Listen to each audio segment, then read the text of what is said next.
இன்னைக்கு நமக்கு ஒரு மேக்கப் கும்பகோணத்துலேருந்து புக் ஆயிருந்தது. இவங்களுமே நம்ம வீடியோஸ் பார்த்து அவங்களோட ரிசப்ஷனுக்கு தான் நம்மளை புக் பண்ணியிருந்தாங்க.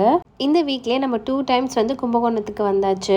இவங்களோட மேரேஜ் வந்து நாகப்பட்டினத்துலேயே முடிஞ்சிருச்சு. அந்த டேட் வந்து நமக்கு அவைலபிலிட்டி இல்லாததுனால அவங்க ரிசப்ஷனுக்கு மட்டும் நம்மக்கிட்டேருந்து புக் பண்ணியிருந்தாங்க. நம்மக்கிட்ட ஒரு அஃபோர்டபுள் ரேஞ்சில் 5000லேருந்தே மேக்கப் வந்து ஸ்டார்ட் ஆகுது. வேணும் அப்படின்னா இந்த நம்பருக்கு வந்து காண்டாக்ட் பண்ணுங்கள். டீட்டெயில்ஸ் வந்து சென்ட் பண்ணுறேன். அவங்களோட ஃபங்க்ஷன் ஸ்டார்டிங் டைம் வந்து 6 o'clock சொல்லியிருந்தாங்க. நம்ம பிஃபோராகவே போயிட்டு அவங்கள ரெடி பண்ண ஸ்டார்ட் பண்ணிட்டோம். இவங்க கேர்ள்ஸ் தான் வந்து கேட்டிருந்தாங்க. ஃபேஸ் மேக்கப் அவங்களோட லெஹங்காக்கு வந்து மேட்ச் பண்ணுற மாதிரி பண்ணியிருந்தேன். கேர்ள்ஸ் ரொம்ப அழகாக வந்துருந்தது. எக்ஸ்டென்ஷன் யூஸ் பண்ணி தான் உங்களுக்கு கேர்ள்ஸ் வந்து நம்ம செட் பண்ணியிருந்தோம். ஐ மேக்கப் வந்து அவங்களோட ட்ரெஸ் கலர் மேட்ச் பண்ணுற மாதிரி பண்ணிவிட்டு ஸ்மோக்கி ஐஸ் வந்து பண்ணியிருந்தோம். லிப்ஸுமே ஒரு நல்ல நியூட் ஷேட் தான் வந்து கொடுத்துருந்தோம். மேக்கப் முடிச்சதுமே ரொம்ப நல்லா இருந்துச்சு அப்படின்னு சொல்லியிருந்தாங்க. அவங்களோட ஹஸ்பண்டுமே ரொம்ப அழகாக இருக்குது அப்படின்னு சொல்லியிருந்தாங்க. மேக்கப் முடிச்சுட்டு கொஞ்சம் ஃபோட்டோஸ்லாம் எடுத்துகிட்டு நம்ம அங்கேருந்து கிளம்பிட்டோம்.